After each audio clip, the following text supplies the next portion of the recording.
The Jake Asman Show will begin shortly. Thanks to all these great Patreon members who help support the show. Get your super chats ready. Jake will be here in just a moment. If you love the New York Jets, this is the place to be.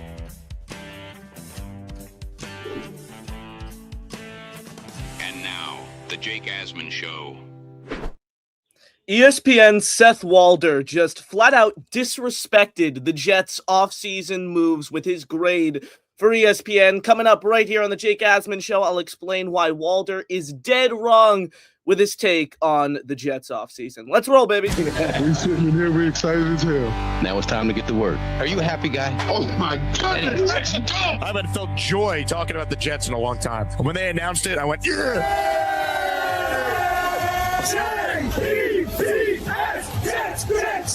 Let's go! A new chapter for the Jets has started. Aaron Glenn and Darren Muji are tasked with shaping the future of this franchise. Will they be the ones to finally get it right?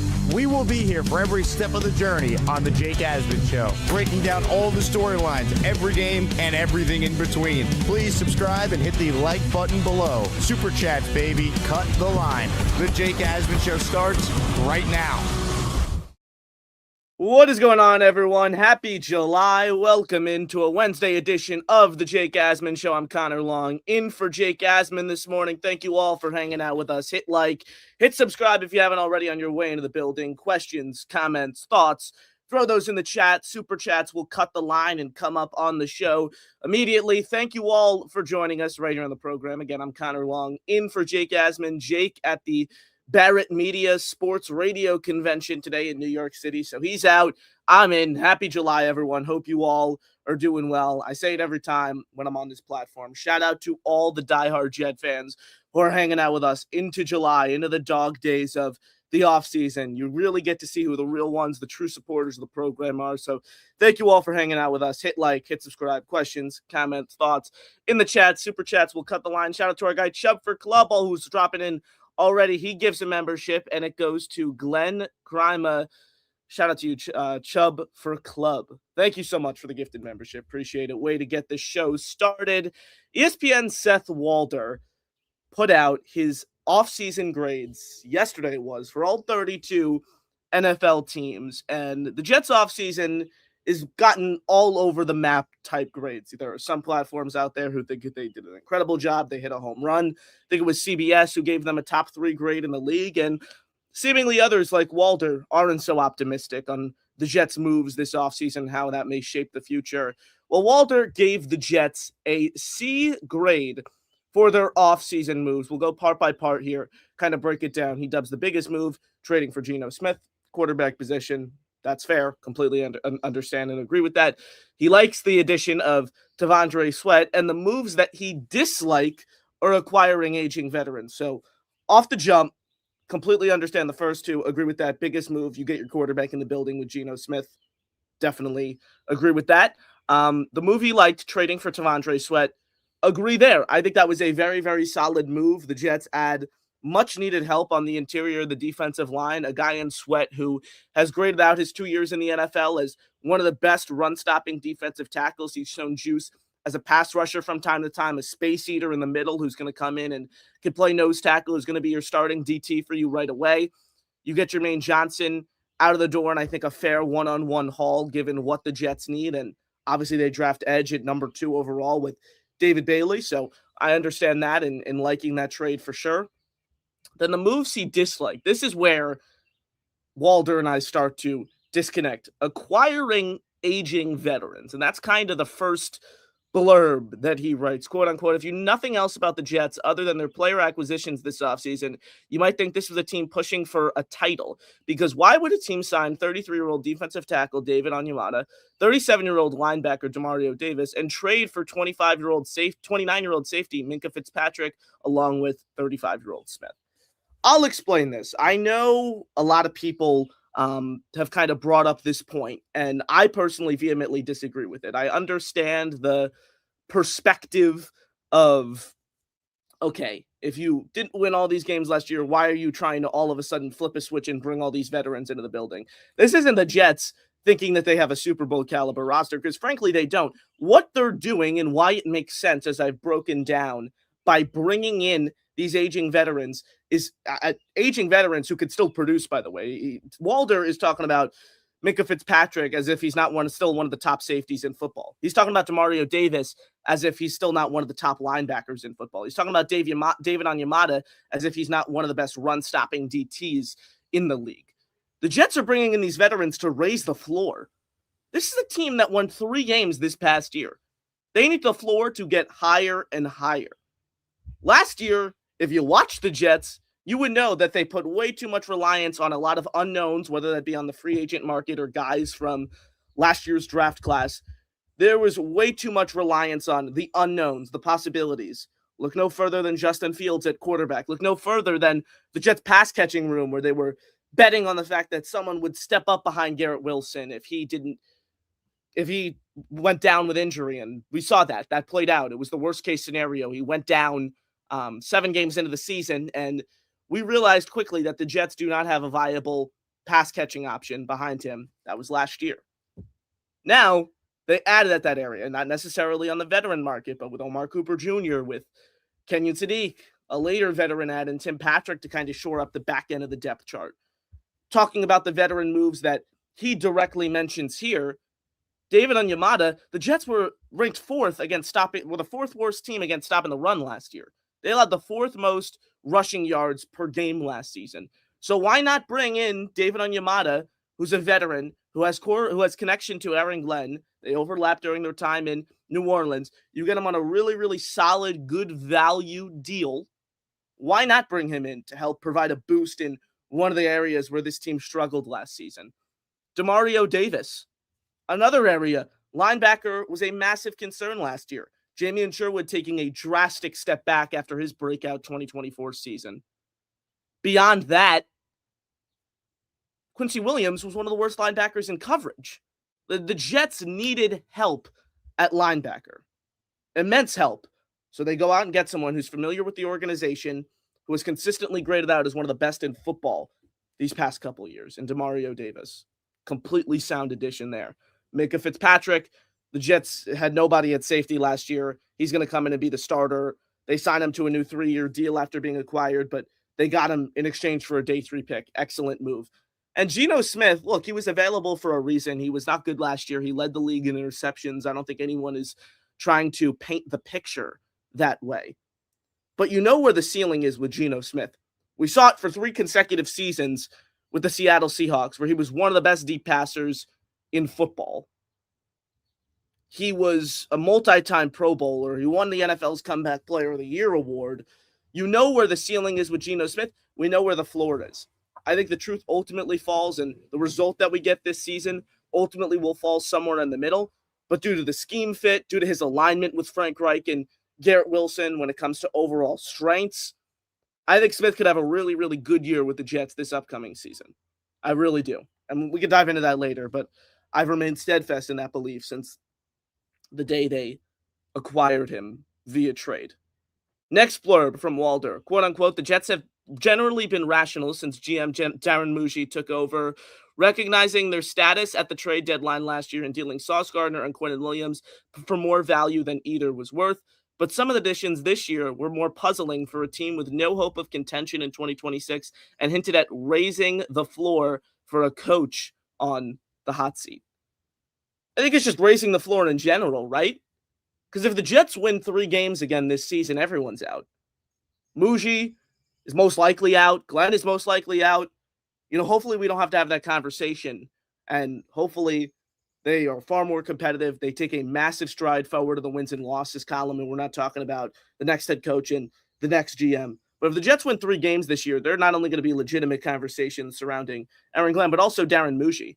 Myself included, I've been a huge fan of what Muji's done. I know a large portion of Jets fan base and following has as well. But if the Jets win 3 games and his additions bottom out and the draft picks don't give you anything, and Geno Smith's looking like he did with the Raiders, I don't think Darren Muji's safe either. On paper, all these moves have proven to be really, really solid. The trades, as Walder mentions, with Williams and Gardner, I am a huge fan of the free agent additions. Seemingly he is not. But at the end of the day, if they don't equate to wins on the football field, Muji is not safe either. But I don't agree with the notion that these offseason moves haven't been rational. He continues with, the Smith deal is the most important, and the quality of that trade depends on entirely on what the context is around it. Adding Smith costs very little, a 6th and a 7th round pick swap, and $3.3 million in cash for 2026. If Smith's role was to be a bridge quarterback who would start a few games before giving it away to a young quarterback with upside, I would be all about it. Now, he continues with, but the intention seems to be having Smith be the starter this season, a wasted opportunity to find out if the Jets could hit the lottery on a younger player. The Jets only took a light swing on a young quarterback, selecting Cade Klubnik in the 4th round of the draft. There are also potential off-field concerns with Smith, as police are investigating a June assault accusation made against the quarterback. So a few things to unpack. I think as a fan base, everyone who follows the Jets consensusly agreed that it would not be wise for the Jets to take a swing at quarterback this year. It just wouldn't. They're not a quarterback away. They needed to build the roster, and with Fernando Mendoza going to number 1, I know there are a lot of Ty Simpson truthers out there and a lot of people who like him, but the consensus says that taking Ty Simpson at number 2 just wouldn't have made sense for the Jets. So I disagree with that. Look, if you say that was the 27 class this past year and there were all those guys with all this hype who have all this promise, then sure, maybe you could criticize the Jets for not taking a quarterback. But it has been very clear since the Gardner trade was made, since the Williams trade was made on trade deadline day, that the Jets were planning to build their roster this offseason, build an offensive infrastructure, so then next year they could take their big swing at quarterback and throw them into an offensive ecosystem that was established and had playmakers ready to contribute. So I entirely disagree with that, because if the Jets didn't allocate their top draft picks elsewhere this year, and they just decided, we're going all in on a quarterback. No, the Jets need a bridge QB this year. They thought last year could be the year where they go bridge and then try to build for 26. Clearly 9 games into the season, when Justin Fields went 2-7 and was benched after that, people quickly saw that that was not feasible. That was not realistic. The Jets are going to need another year with a bridge guy to get on the right track, build out the rest of the roster, because the roster, as the weeks went on last season, we clearly saw was not good enough to compete and bring a rookie quarterback into that atmosphere. So I think taking a swing on a quarterback this year could have been detrimental for the quarterback's future, for the future of Aaron Glenn and Darren Muji. I like the way they attacked this offseason in the sense of, we're going to try to revamp a defense that was one of the worst in football last year. The same goes for offense. Come away with 2 really, really good pass-catching weapons in Cooper Jr. and Sadiq, with 2 of your 3 first-round selections. I don't understand this. I really, really don't.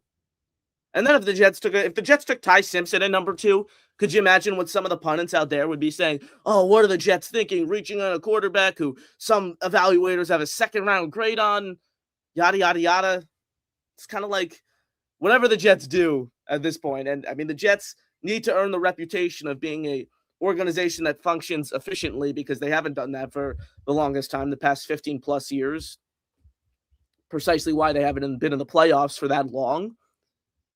I think if the Jets had taken Simpson or any other quarterback other than Mendoza at number 2, the criticisms would be even louder. So I disagree with that.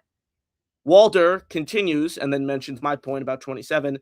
Mostly, though, this offseason was about building for 27 and beyond. They made 3 first-round selections in edge rusher David Bailey, tight end Kenyon Sadiq, and wide receiver Omar Cooper Jr., and took cornerback D'Angelo Pons in the 2nd round.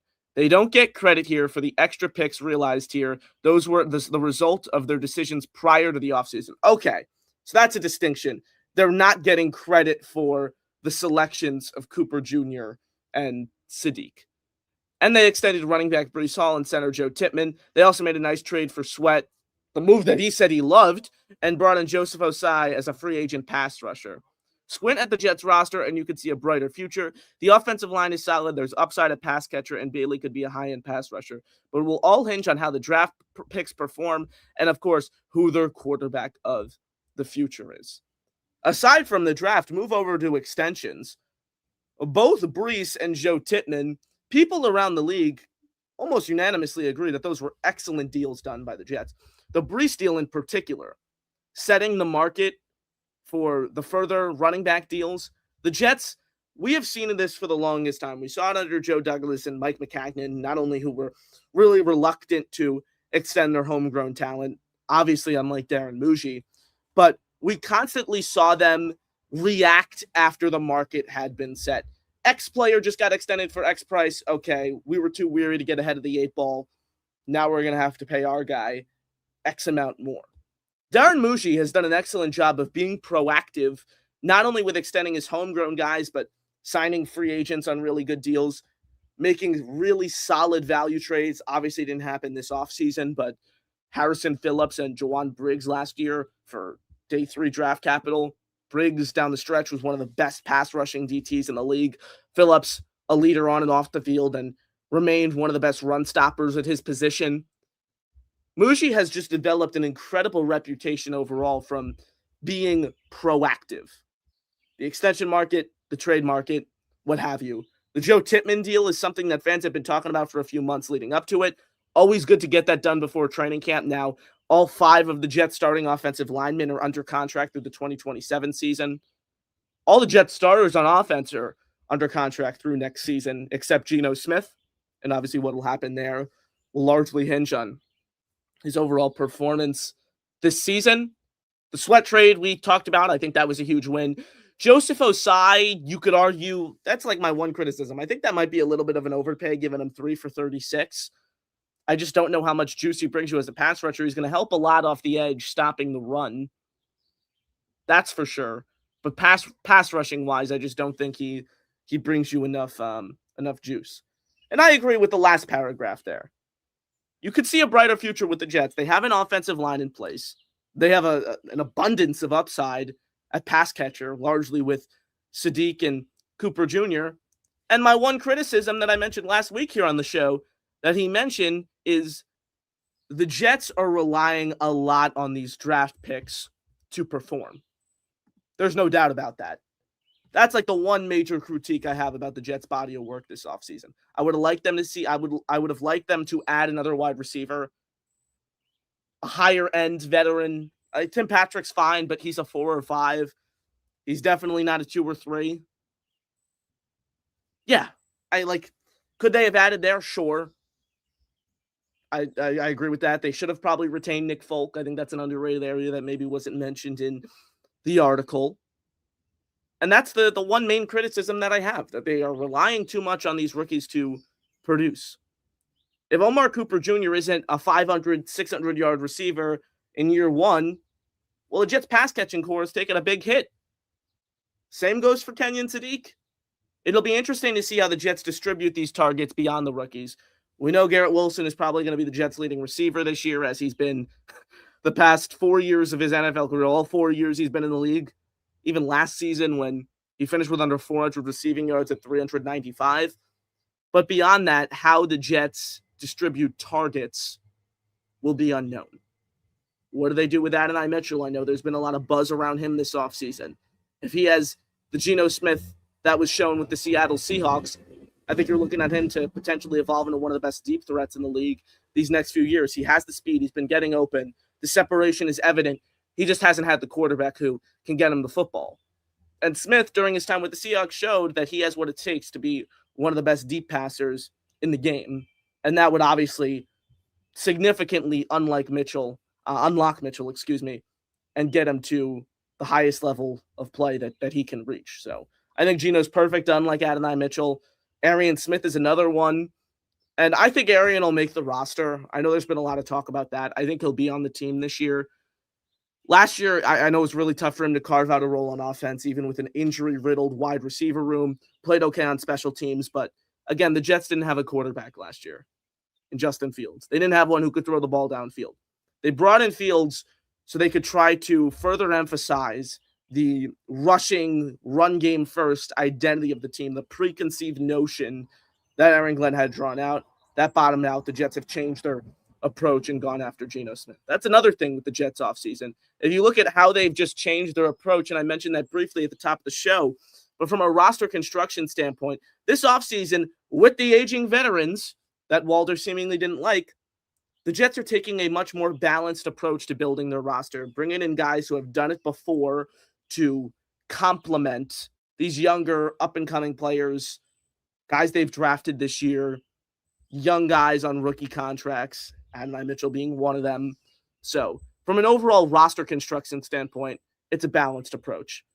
I disagree, as you guys know, with what Walder said and his grade there. That's just my take. Let us know what you think in the comment section down below, or in the live chat, rather. Questions, comments, thoughts, throw those in the chat. Super chats will cut the line and get your question read immediately. Call into the show with the pinned comment at the top of the chat. We're going to take your calls shortly, so load them up. Again, call into the show with the pinned comment at the top of the chat. I'm Connor Long, in for Jake Asman right here on this Wednesday edition of the Jake Asman Show. Again, like, subscribe, questions, comments, thoughts in the chat. Super chats will cut the line. Load up your calls right here on the show. Quick break. We'll be back. The show's brought to you by PrizePicks. 10 days away from Gangrene Beach Club. Let's roll.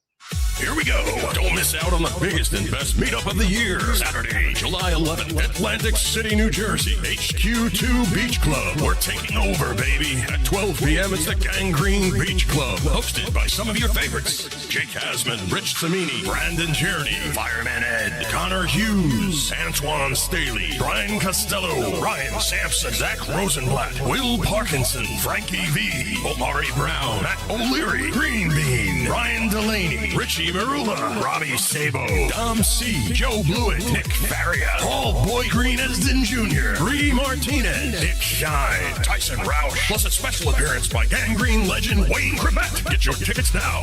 Must be 21 or older. Who's subject to change. The Jake Asman Show is now presented by PrizePicks. PrizePicks is a daily fantasy app made simple. Just pick more or less on your favorite players' projections and build your lineup in seconds. Download the PrizePicks app today.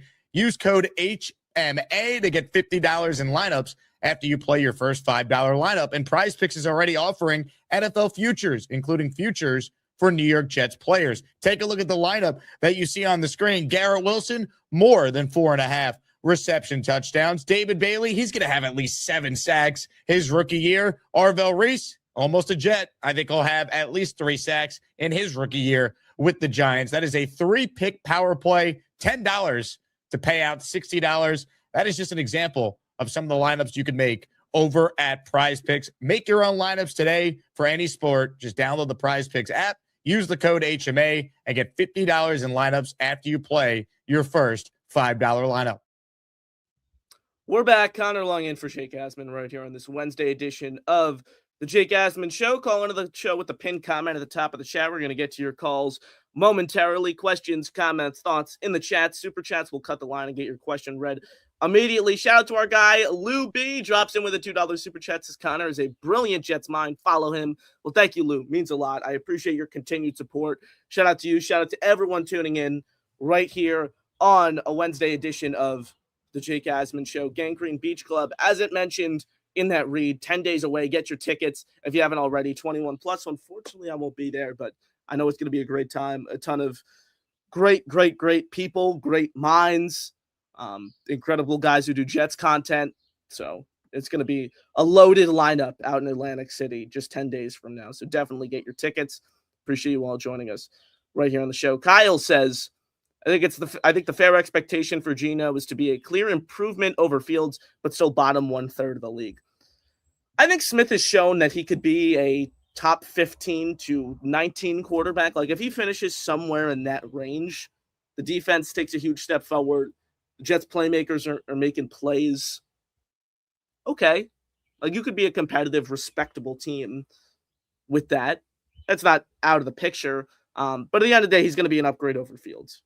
He can throw the football. At the very least, that's what we know. Geno Smith will let the ball fly. He's ranked towards the top of the league in passing attempts these past 4 years. He's going to be able to throw the football. And just that alone is a massive upgrade over Justin Fields. Just that component of it, him being able to throw the deep ball and do it consistently. That's the biggest question, is if he's able to do it consistently like he was with the Seattle Seahawks a few years ago. Then the Jets offense, I mean, with this offensive line, with this rushing game, there's a lot of untapped upside, and that's the beauty of it. They're still young and ascending in really every regard on the offensive side of the ball. Ozzy drops in with a 5-month super chat. So I think the floor has been raised. Now can we play on that level is another thing. Yeah, I agree. I think the two biggest questions right now come down to coaching and execution. The Jets, from a talent standpoint, this is a team I could see winning anywhere from 7 to 9 games. Now it's really about coaching to have them perform at that level. Last year was just a mix of two really poor things and not a great roster and an abominable coaching staff. Now you're hoping the coaching staff's improved with 2 new play callers offensively and defensively. Glenn taking over the defensive reins, Frank Reich at OC. You're hoping that could bring a spark of sorts, obviously with a much stronger roster this year than it was last year. So I agree with you. I think these moves have raised the floor, but now it's about actually walking the walk instead of talking the talk, which is why I said the Jets win 3 games this year. Nobody is safe. Week 1 is more important than ever to get off to a solid start before you then have 3 very, very tough NFC North opponents. I know there's going to be a lot of you out in Nashville for week 1. It's going to be a wild game. Because if the Jets win, fans are hyped. Fans are electric. They're getting bought back in. You beat Salah, you beat that team. Everyone's excited heading into week 2, and the momentum's on your side going in the face of the Packers. But then if you lose, it's like the Jets just started 0-1 on the season against an old friend in Robert Saleh, and they face a very, very tough 3-game stretch. So a lot of what happens in week 1, I think, will dictate the next few games, not only from a vibe standpoint coming from the fan base, but just performance-wise as a whole. Because myself included, a lot of Jet fans are, Titans, that's a win week 1, and I have it as a win on my schedule prediction. But all Titans analysts and all Titans fans are saying the same thing. Everyone's looking at the Jets on their schedule and saying that's a win. Like that's just the nature of things. That's what happens when you haven't made the playoffs in 15 years and when you're coming off a 3-game season with a head coach returning who has a lot left to prove. So that's just state of the Jets right now. Scott says, Scoot, excuse me. Connor, thoughts on the Jets organization to bottom. Thank you. Overall Jets organization. I think they're in a solid spot right now. I do. I think they had a really solid offseason. I think they added that areas they needed to add. I think by extending their homegrown talent and making that a priority with Brees and Tippmann, you're continuing to invest in an ascending offense. I think the Jets organization as a whole right now is in a really good spot. But again, they've raised the floor off the field. Now it's time to execute on the field. That's going to be a huge component of things this season. Empty Type says, MTP says, if this dude gave the Jets a C, who's an example of a team he gave an A? Well, he gave the Miami Dolphins an A-, which in my opinion is absolutely comical. Talk about unknowns. He loved or liked, using his words, the move of signing Malik Willis. Talk about a risky decision at quarterback. Not only did the Dolphins give Willis a boatload of money at 3 years, $67.5 million, the guy has been really solid, but in a tiny, tiny sample size. Like, if you look at his numbers and what he's been able to produce, I think his past 4 or 5 games with the Packers over the past 2 years, they're not sustainable long term. Could he go in there and develop into a really, really nice player? Sure. But for me to say that that's a move I love, there needs to be more certainty. There just isn't in my eyes. There is a lot of unknown with Willis on a big contract. Another guy you have to trade for. I don't know. I would be concerned about that if I were covering the Dolphins or a Dolphins fan. God forbid. I'm looking at the Dolphins offseason right now, and I just don't see. They signed Willis, and that was pretty much it. Like, there is nothing much after that. They traded Jalen Waddle, so you're weakening your pass catching core there. I don't know what Jeff Hafley is going to be as a head coach. He's certainly not an offensive mind. He was with Willis in Green Bay, but he doesn't have any head coach experience or any track record for developing a QB. Talk about unknowns. Look no further than the Miami Dolphins. Says at a minimum, Geno will be better behind a better O-line and will have more weapons to throw to. He quote-unquote kinda doesn't have a reason to play decent. To not play decent, excuse me. So, yeah, I mean, I agree. There are no excuses for Geno. If he doesn't play well this year, it could be close to, if not fully retirement for him. He's entering his age 36 season. He led the league in interceptions last year. If he doesn't improve this season and at least show shades of what he was with Seattle, it could be the end of his NFL career. But yeah, every area, the Jets are better equipped for Geno than the Raiders were. They have a stronger offensive line, A, more pass catching options, B, better coaching staff in terms of schematic alignment, his fit with Reich over his fit with Chip Kelly and Pete Carroll last year. So he's in a really good situation right now. If he ever is going to go back to the player he was with the Seahawks, the Jets are the ideal destination for him to accomplish that with, largely because of the surrounding pieces and his overall fit with the team. Chicken Jenkins says, Connor, can we get a little Joey update? Is Beast there? Of course Beast is there. He is backstage. I don't see his camera. Let's see if he's here. We'll head up to the lair. Tweet. Stringing the cheese. Beast, are you there? Beast. Chicken Jenkins, I don't think Beast is there. I'll go back to him when I see him back up in the attic, but for now he is not he's not in sight. Questions, comments, thoughts, throw those in the chat. We're going to continue to get to those. Super chats will cut the line, get your question read immediately. Call one of the show with the pinned comment at the top of the chat. Load up your calls. We're going to head over to the hotline. Let us know what you think. How do you feel about Walder's grade? Was it justified? Was it disrespectful as I think it is? Again, call one of the show with the pinned comment at the top of the chat. Hit like, hit subscribe. I'm Connor Long in for Jake Asman right here on a Wednesday edition of the Jake Asman Show. Let's head over to the phone lines. First up here on the show is none other than Bobby Midnight. Hi, everybody. This is Bob from Vermont. I am Bob, of course. Wow. Isn't Jake strong? Holy cow. He is.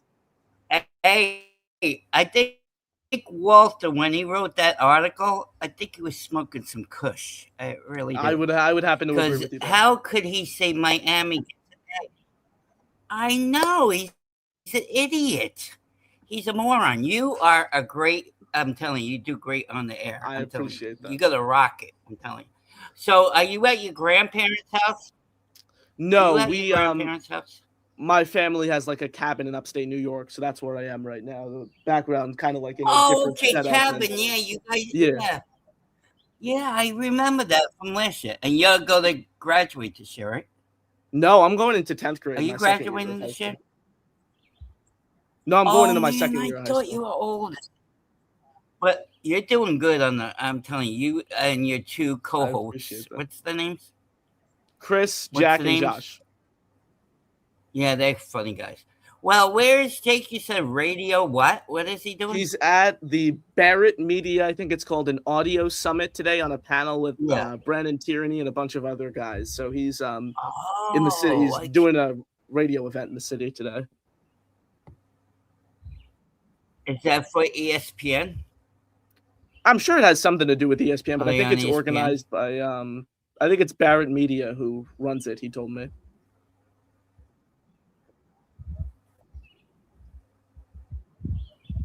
Bobby's Wi-Fi was giving us issues, so kind of froze up there for a few seconds. You there? You got it, Bobby? Is the Wi-Fi better? Am I back? Okay. Perfect. Yeah, you're back. So, you got any final parting words for the Jets? Yes. I hope you be going to the Miami Dolphins games October 25th, are you?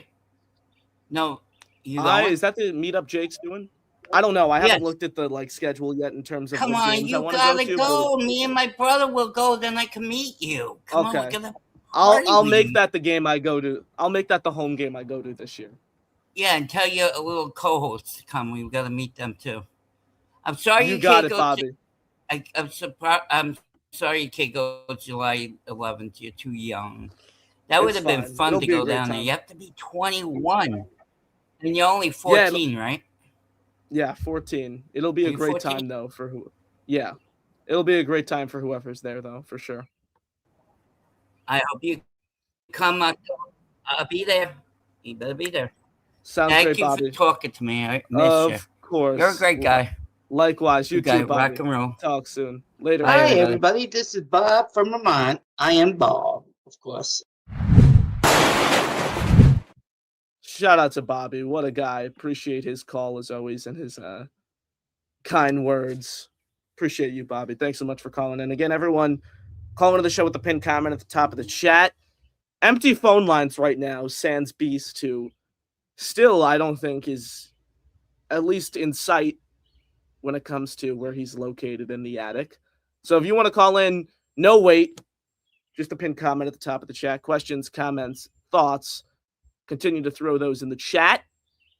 Appreciate you all joining us right here on the show. Super Chats will cut the line, get your question read right away.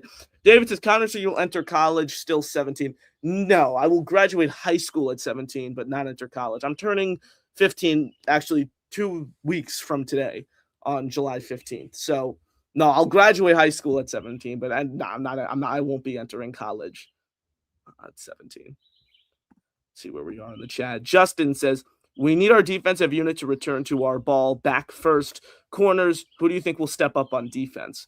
In the cornerback room, it's really interesting, right? Because there are multiple guys you could point to as viable candidates to step up and rise to the occasion. Nahshon Wright is a name that comes to mind right away just due to his ball hawking ability that he showcased last year, 5 interceptions, leading the league at CB in that regard, but also had his fair share of coverage issues, so there's that as well. It's kind of two-parted when it comes to Wright and his potential to break out with the Jets this past year. D'Angelo Pons, I think, is going to have a huge role in the slot and an opportunity to rise to the occasion there. Don't forget about Azareye'h Thomas, a third-round rookie last year who certainly passed the eye test down the stretch in a limited sample size. We'll see if he's able to continue to take a stride forward on that area, the overall this year. So there are a lot of different names you could point to. I really like Wright, though. If you could fine-tune his coverage, because I get it, he's older, he's 27. But at the end of the day, Aaron Glenn and this Jets secondary, when you come talking about it from a coaching staff standpoint, they have a lot of experience. Keep in mind, Wright signed for the league minimum last year. He signed for the league minimum with the Bears. He had been a special teams player primarily the first 3 or 4 years of his career. So he hasn't really gotten work hands-on with a coaching staff or a team that's invested a lot into him in that regard, defensively and in coverage. That was kind of a work in progress that came up throughout the year for him and the Bears coaching staff last season. The Jets know that was an issue, and they're obviously going to try to work through it and address it. So if he could get to a point where he is just not a full-blown liability in coverage, that's a win. And he continues to give you the same as a ball hawker. That, I think, is the best-case scenario for the Jets and would make that deal look excellent. 1 year, $3.5 million guaranteed for someone who has that high of a tantalizing ceiling. I'm excited for what Wright can do. Thank you, Justin. Appreciate it. It says happy early birthday, Connor. Thanks a lot, man. Appreciate you tuning in. Thank you all for joining us right here on the show. Our guy Bobby Midnight drops in with a $5 super chat. Shout out to you, Bobby. Thanks so much. Says Connor, you are awesome, my friend. You are too, Bob. Thank you, man. Means a lot. Appreciate the kind words, and I appreciate your support as always right here on the program. Continue to throw everything in the chat. Super chats will cut the line. They go a long way to continuing to support the show through the dog days of the offseason, through June, through July. Appreciate you all. Thank you. Continue to throw your questions, your comments, your thoughts in the chat. We're going to get to those again. Empty phone line sans an absent beast breaker right now. So open phone lines for anyone who wants to join in. No wait if you want to join. Hit the pin link at the top of the chat. Connor logging in for Jake Asman right here on a Wednesday edition of the Jake Asman Show. David says some information to be shared. Chef Kevin's grandma passed away at the beginning of the week, FYI. Well, condolences to Chef and his family. Chef's an awesome dude. I met him multiple times last summer. Great, great guy. Huge supporter of this show. Huge supporter of all the Jet podcasts out there. So condolences, obviously, to him and his family. That's terrible to hear. And obviously, Kevin and his family will be in our thoughts and in our prayers as they battle through this tough time for sure. Thank you for letting me know, David. Sorry to hear that. And obviously, lots of condolences with Chef Kevin and his family. Justin's kind of the perfect stand-in for Jake. Appreciate that, man. Means a lot. Thank you all who continue to support the show. Means a lot. Appreciate it. Hit like, hit subscribe. Again, I'm Connor Long in for Jake Asman right here on a Wednesday edition of the Jake Asman Show. Let's go back to the phone lines. Next up here on the show is Rob the Jet fan. Rob, what's going on? Connor, how you doing, buddy? I'm doing well. How are you, man? What's new? What's new? School Not finished? much. School's done, yes. Just getting through the dog. I'm excited for week 1. How about yourself? Mixed reviews here. I mean, I kind of like what they did in the draft. I love Bailey. I'm a Bailey's brigade man, as Jake knows. I didn't want Arvell. I'm not even so sure if he's going to be that great. I think he would have underperformed on the Jets. And that's because who we have running the show. You know, I'm still not confident of our coach, obviously, with Aaron Glenn. Yes. I do like the acquisition of Frank Wright, even though Wright lately hasn't looked so great. But overall body of work, he is a good offensive coordinator. He is definitely an improvement over our previous offensive coordinator. So, in that regard, I'm a little bit excited. You know, the team can only go up, in my opinion. I don't think they're going to go down unless these allegations are correct about Geno Smith and he gets suspended and there's a lot of crap behind it because it doesn't look like we really have a great plan B. You know, are they going with Bailey Zappi? Are they going with Klubnik? Or are they going to go pick up Cooper Rush in the street? I don't even think he's gotten signed, Cooper Rush, right? Has he gotten signed? No, he's still available. And he was disastrous with the Ravens last year. He was so bad when he came in that they had to sign Tyler Huntley. I understand what you're saying, though. But here's the thing. One quick interruption, and I'll let you speak. Yeah. Here's one thing. He also, a few years back, filled in for Dak and went like 7-5 one year, too. Yes. So he did show at times he is capable. And when we are talking about a backup quarterback, would you be more confident with Bailey Zappi or the guy that we had last year? Who's the other guy that we had last year, the third stringer? Brady Cook. Brady Cook. I mean, I wouldn't be more confident with those guys. Would you? It depends in what the Saints are needing a backup quarterback for, right, Rob? So, like, if I'd rather put Cooper Rush in week 1, let's say worst case scenario, these Geno Smith things get real and he has to miss the start of the season. I'd rather put Cooper Rush out there for the week 1 starter because he has more starting experience. He's done it before. Like you said, he has been really, really solid at times with the Cowboys a few years ago. Correct. Really steadied that team over there. I would rather have him go in if you need a starter week 1. But, like, if you're talking about a 2 to 3 game guy, like Geno goes down with an ankle issue, he's missing 2 to 3 weeks, I think it's best you go with Zappi, who has starting experience. He started a handful of games throughout his career, 4-5, 3 career wins on the road. I would be more okay with that if it's a stopgap, a few weeks thing. But with the Geno stuff, honestly, we don't know. It was made a huge story because there's nothing to talk about. You could, at the end of the day, I don't want to get into it much because they kind of reopened the issue. First, it was a done deal, and now they reopened the issue again. You know, you hope that there's nothing behind these allegations. A lot of time, unfortunately, people financially are trying to set up for life, but we won't go further into that. You know what I mean? Yes. And it's unfortunate. It's unfortunate in life that it's almost like you got to have like a cam or a videotaping of your whole house to prove your innocence sometimes. But and I don't know if he's innocent or not. You know, hopefully he is. But it's just frustrating, Connor, because, you know, we finally have a little bit to be excited about. Now, I'm not going to say I per se was really excited because you know me. I went on the pessimistic side. I never wanted Justin Fields. You and I went back and forth with that. We did. And I turned out to be right there. He was 100%. Right. He was just as bad as Zach Wilson. At times, I hate to say it, Zach Wilson was better because he could at least throw down the field.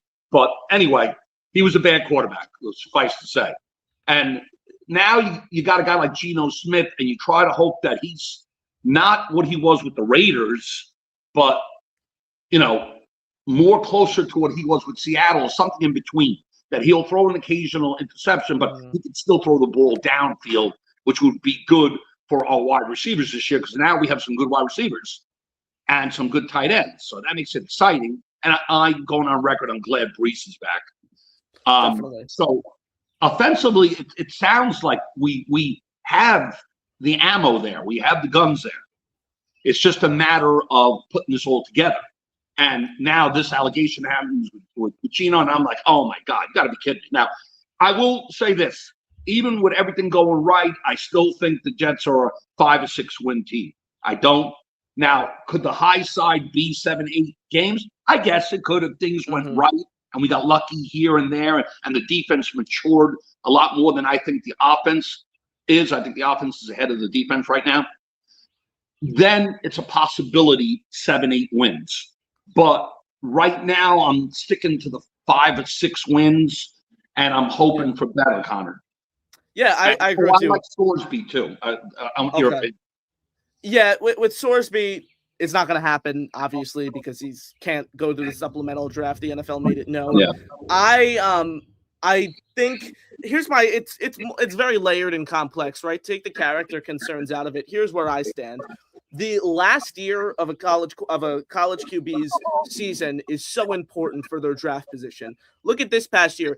Cade Klubnik, Garrett Nussmeier. At this time last summer, they were talked about as potential number 1 overall picks in the 26 class. Klubnik, really bad year, fell to the Jets in round 4.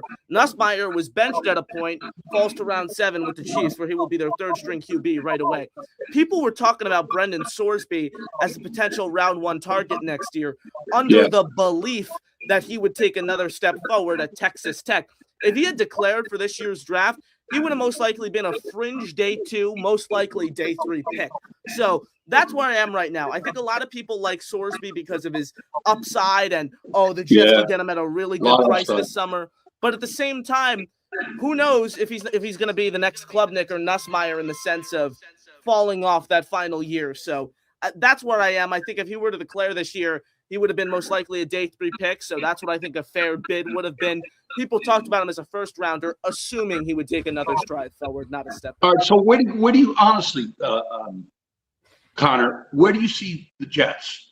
If nothing happens with Gino, let's pretend nothing happens with Gino and he gets clear of these allegations and he's our quarterback. Mm-hmm. What's your honest opinion? Where do you see the Jets at wins and loss totaled?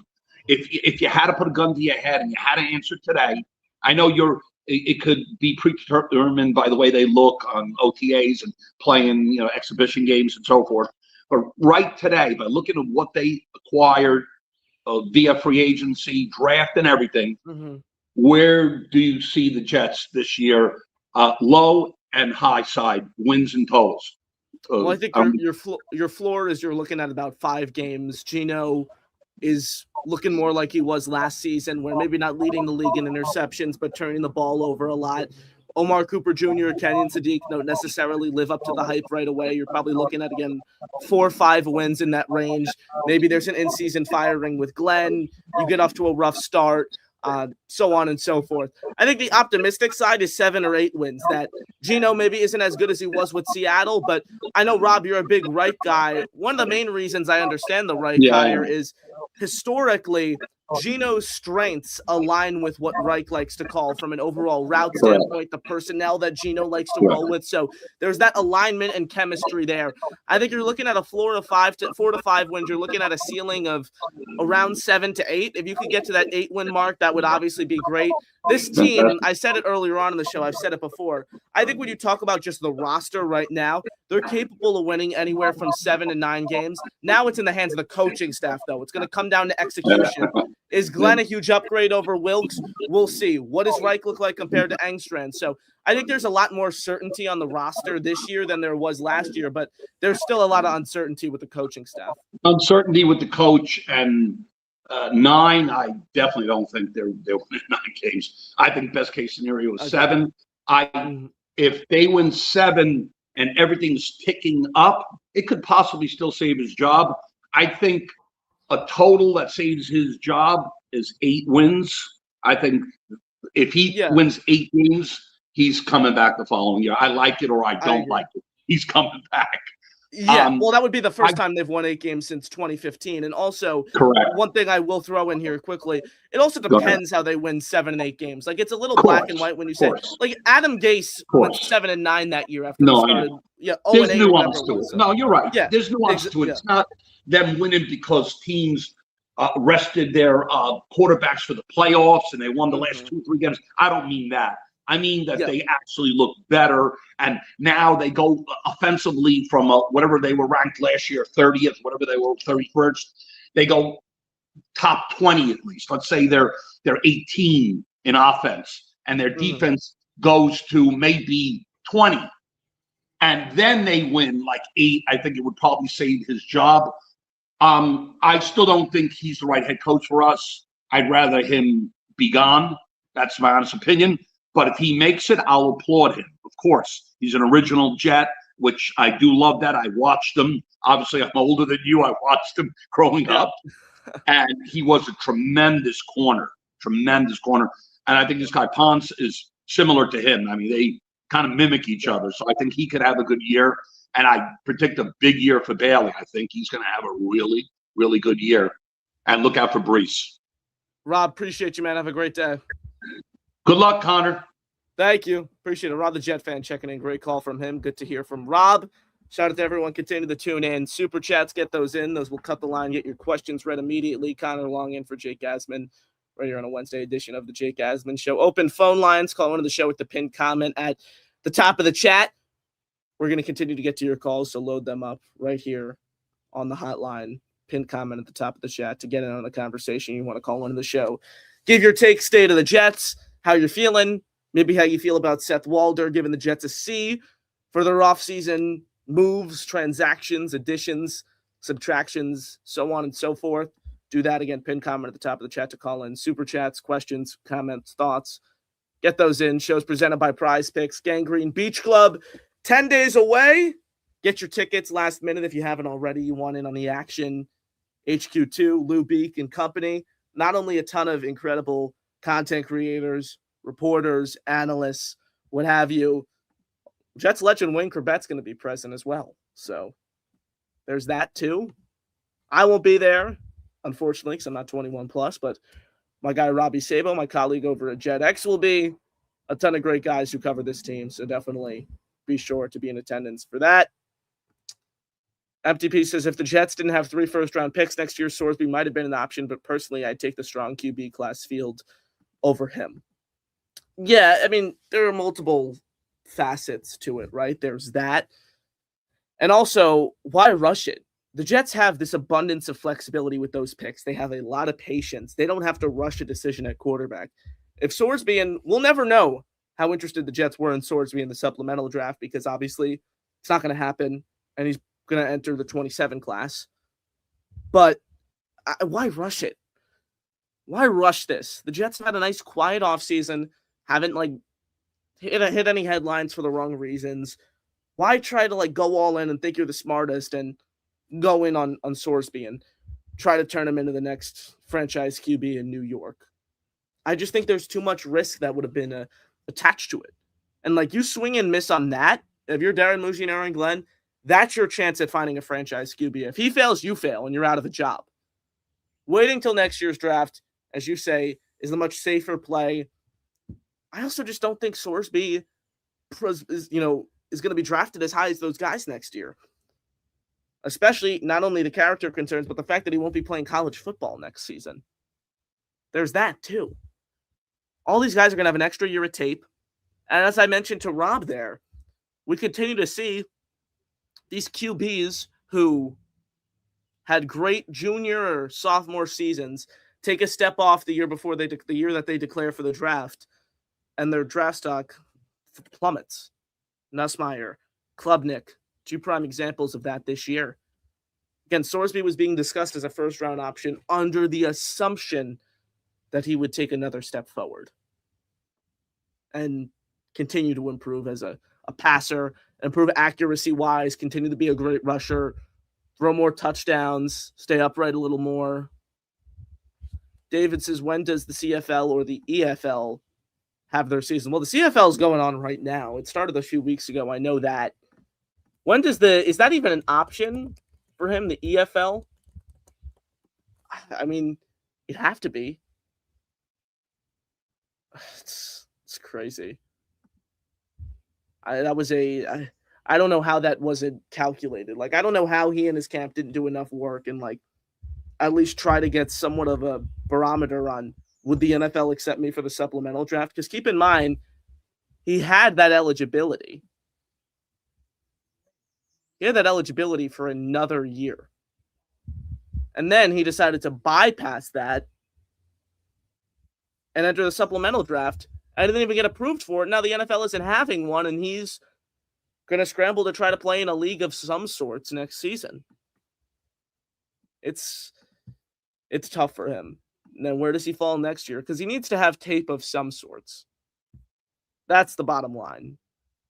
Whether that be in a league like the CFL or something like that, he needs to have some sort of tape. That's the bottom line. If he has any hope of being a first round pick next year, a second round, or anything like that, then you throw the character concerns on top of that. It's an even riskier situation. So again, very complex, a lot of layers. That's the bottom line for me. Just too risky, in my opinion, for the Jets to take a gamble on. Mo Wagner to the Nets. For any Nets fans out there, I know there's like 9 of us that exist, but been something that was talked about for a few days now. So if any Nets fans are watching the show, shout out to you guys. Mo Wagner, 2 years, $19 million is coming to Brooklyn. David says, does Sorsby get another shot? Some team will pick him up in the draft. Some team will draft him. There's no doubt about that. When, I don't know. To what extent, what role does he have right away? Every team is going to do their, and has already probably done their due diligence on him and come away with a different conclusion. Some teams probably value it more than others. Some teams probably are like, the guy can play. We're okay taking a shot on him. We interviewed him. We've spoken to people around him. He's not a bad kid, just made a stupid mistake. So every team has done their due diligence, and I'm sure will come away with a different conclusion than others. PBM says, can you talk about the Knicks and how Jalen Brunson's the king of New York? Yeah, I've talked about the Knicks a few times when it comes to, just their championship as a whole. I was on with Jake last week and we touched on it briefly. I'm happy for the Knicks. I'm not necessarily a Knick hater. I can't root for the Knicks because I'm a Net fan. I can't root for other New York teams. I just can't do it. But at the end of the day, I understand the struggle and pain that Knick fans have gone throughout the years. So to see them win a championship with Brunson, props to them. I'm happy for the fans. It gives me a glimmer of what it would look like for the Jets if they eventually win a championship one day in our lifetime. So I'm happy for the Knicks. I'm happy, more importantly, for the fan base that has gone through the struggles and the tough times over the past decade plus.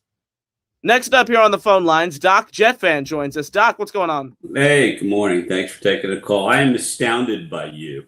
It's like looking in a mirror that's 50 years old, but I didn't have podcasts. I didn't have internet. You're astoundingly good because I consider myself fairly knowledgeable about the Jets. I've been doing it for a long time. Great job, Connor. Seriously, who are your influences? Like when you look at the broadcast, for me it was Marv Albert. Okay. For me it was Madden and Summerall and some of the old goats. But where do you see your side? It's not a job interview, I promise you. But I'm really curious as to what drives your motor to do this, and who influences you, and what do you want to do? Well, honestly, this might be a bit of a unique answer, but it's honestly the fan base. That's what influences me to keep going, because this community that has been established over the years is so special, and just being able to provide, just give my perspective and my analysis on what I think is happening, and people being so willing to listen and try to build a relationship and understand where I'm coming from. That's kind of the influence that keeps me going in a way. It's the fan base and the people who were watching Jet shows on Wednesday morning in July after they just won 3 games this past season. That is the influence of sorts and drive that kind of keeps me going. So maybe not necessarily a a person in the industry. There are like the like you said, the Marv Alberts in today's world, like the Iron Eagles and guys of that nature. But for me, it's the fan base and the folks who continue to support this team and the diehards that I'm really able to relate to. It's incredible. I really, if you were a stock and you were selling futures, baby, I'm buying, because there's a lot of people who can memorize material, but you seem to be able to put it all together and logically approach it. It's something I like to do when I see what Muji does, some of the moves he makes. You like to talk about the logic of behind it. He seems like a very logical guy. The one thing I'll tell you, Connor, is he better be right. He better be right, because people love Sadiq pick. I've criticized him a little bit on this show because they could have had Lemon. It all comes down to, like, I think he made the right decisions in what he did in terms of what they needed, but he better be right on the personal decision. People are killing Sorsby. Nobody's interested. Nobody wants to take him because of his character. It's going to hurt him to sit out this year. Look what it did to Deshaun Watson sitting out a year. Not the same quarterback anymore.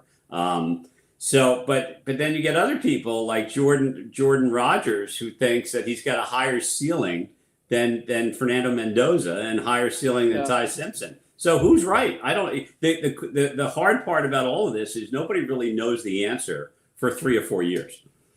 Agreed. And for me, as I said before you joined, there's just too much unknown and uncertainty that I don't think it was worth the risk going all in on Sorsby. And your take on Muji, agree 100%. Like, if the Jets win 3 or 5 games this year, doesn't matter how great his offseason moves were. If these guys underperform and he's wrong, he's going to be out the door right there with Aaron Glenn. And he may not get that dart throw at QB. Are you confident about the roster construction entering this season? Where do you stand there? Well, I'm surprised, honestly, that they haven't filled in some of the holes. I think that their linebacker depth is not good. There's still some linebackers that. It's funny you asked me the question. I was going to ask you that question. Where do they go from here? You don't know who's going to be cut when people cut down in the 53-man roster. Yep. But if I'm looking from 20,000 feet up, I think their linebacker depth stinks. I don't like Josh Myers as starting center. One of the things that AG and Muji did, I think, when they came to this team, is they overrated their roster. Whether it was from a talent perspective or not fitting the system they wanted to run. I'm wondering if we're overrating their offensive line a little bit. And again, don't want to be negative. I like Tippmann a lot. I think he's a better guard than he is a center. If you had a chance to draft Olu again, he's got great. He reminds everybody of DeBrickashaw. He's got good footwork. He really hasn't done it yet, to be honest with you. Does he have an upward trajectory? Yes. Membu's a stud, but I'd like to see them get a little offensive line depth also. Particularly, there were a lot of good centers in this last draft. Connor Lew being one of them. Definitely. Shocking to me that they reached for a quarterback when they could have had a day 2, maybe early day 3 starter at center and chose not to pursue that direction. That surprised me. But it didn't make sense to me from a value standpoint. And Myers isn't the greatest in the world. I agree. You should probably look to upgrade there. But the interior depth as a whole scares me. I mean, Inez Cooper, Landon Young, Xavier Newman, those are Cole Laval. Those are the top guys you're looking at right now.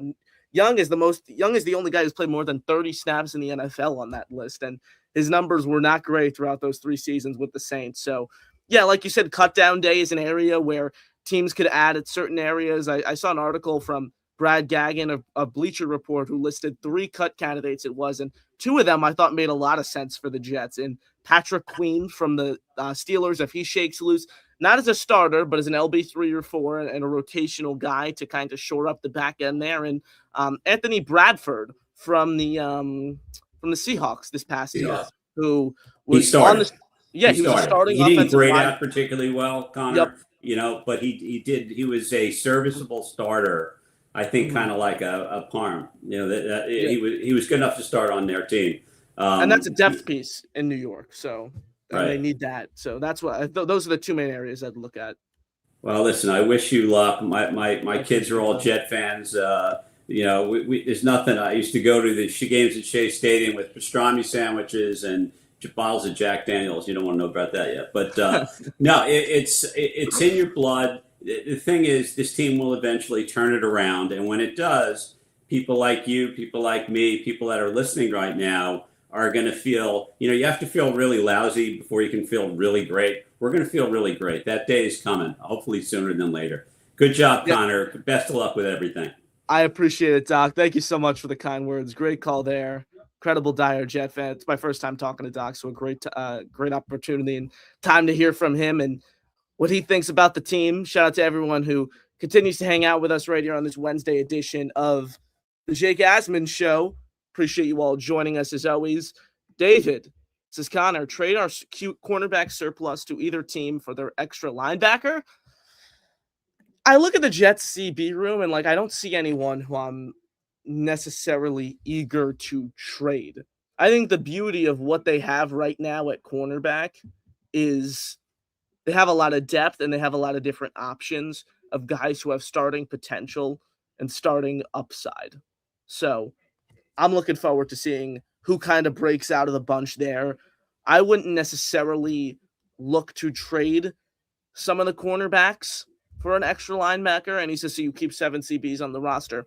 No, I'd probably carry 5. But if you look at the back end, I was primarily talking about, I thought you were talking about a Brandon Stevens or someone like that.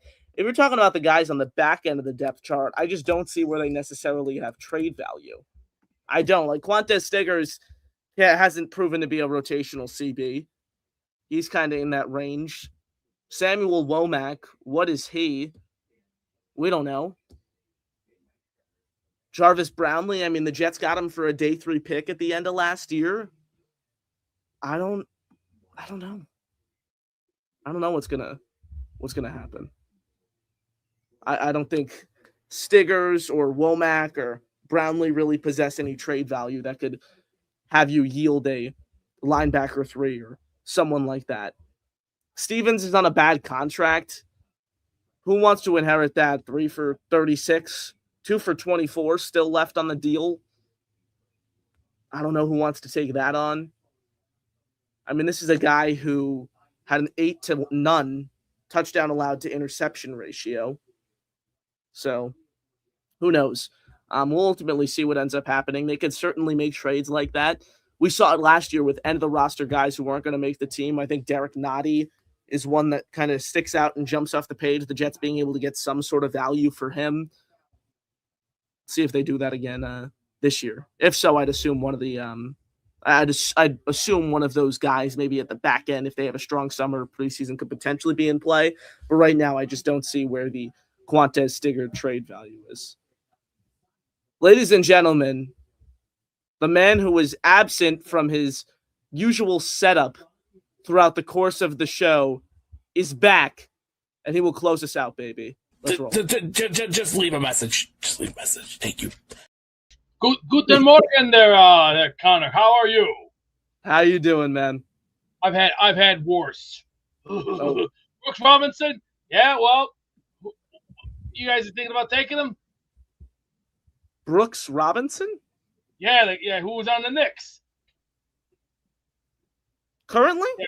Yeah. You mean Mitchell Robinson? Yeah, Mitchell. Yeah, Mitch. Okay. Who are you talking about taking him? Were you guys thinking about taking him? The Nets? Yeah. Not anymore. They just signed Mo Wagner, so. How much did you sign him for? I think it was 2 years, $18 million. As the $1 Million Man once said, that's loose change. It's like saying John Madden, 5 years, $30 million. That's peanuts. That's peanuts for him. So that's fine. But this preseason, I see some revenge. We're gonna get revenge on Tampa for what they did to us last year. Yo, you're excited, Beast? We got Tampa first. I know we're gonna get Tampa, and then we got Pittsburgh, and then we got the Giants. I already know about that 3-game schedule. And then when we go to Tennessee, you better knock Saul right on his ass. Because what did he do for New York? Nothing. 0. He just sat there with his hand in his ass looking for a goose egg. You know, Beast, your thoughts on Seth Walder giving the Jets a C grade for their offseason? C grade? C Yep. grade? Wow. That's typical ESPN bad coveraging and other form of media outlet outsources that are very, in the words of the great Gorilla Monster, that sounds like a mountain of misinformation and very piss poor, thinking skills. You know what? Beast, did you mow any lawns today? It's too hot. Too hot. We're at 96 right now. We're going to be hitting 100, and the heat index is going to be 110. Okay. See what I have here? What's that? Peanut. Yeah, peanuts. Yeah.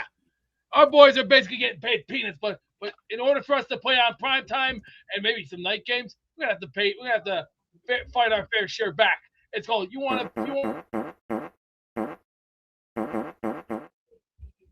Thank you, Beast. I appreciate the thoughts. I appreciate the insights. Thank you for the time. Great call. There's always a couple more questions from the chat, then we'll wrap. It says trade and throw in a late day 3 pick. Do we have any left? Yeah, they have a few next year, but not like the copious amount that they had this season. It depends on how the back end of the depth chart plays out over the summer. Empty pieces. 2 of the 3 first-round picks are our own and Indy. How is about a way too early prediction of which one is going to be higher? The Jets versus Indy. I think they'll finish right around the same. I have them both at like 7 wins. There's a lot of uncertainty with the Colts, obviously at quarterback, etc. There are a lot of questions there. Same goes for the Jets. They didn't necessarily have an offseason that, talking about Indy, moved the needle for me or made them closer to regaining their form that they played at early on last season as potential contenders. So I say they finished right around the same. I mean, you'd have to probably say the Jets will be higher just based on the past couple of years. And you're talking about based on last season's record, obviously it'd be the Jets by a landslide, but I'd say they finished around the same. Thank you all for joining us right here on the show. Really, really appreciate it. Connor Long in for Jake Asman right here on this Wednesday edition of the program. Jake at a sports radio convention in New York City organized by Barrett Media. He'll be back tomorrow. I can't thank you enough for the continued support right here on the program. Shout out to all you incredible Asmaniac Jet fans who continue to tune in and support the show into July. It really means a lot. Thank you so much for all kindness and support you've showed me. Thank you for continuing to support the show as I fill in for Jake right here on this Wednesday morning. You can read my work, jetsxfactor.com. Follow me on Twitter at Connor_Long15. Thank you all for hanging out. Really appreciate it. That'll do it for me. I'm Connor Long right here on the Jake Asman Show saying have a great rest of your day, everyone. And as always, go Jets, baby. Peace out. Oh, hi. Jake wants me to ask you to click on the like button. That's right, Lane. And if they don't subscribe to the Jake Asman Show, this team may never win another game. Let's go Jets.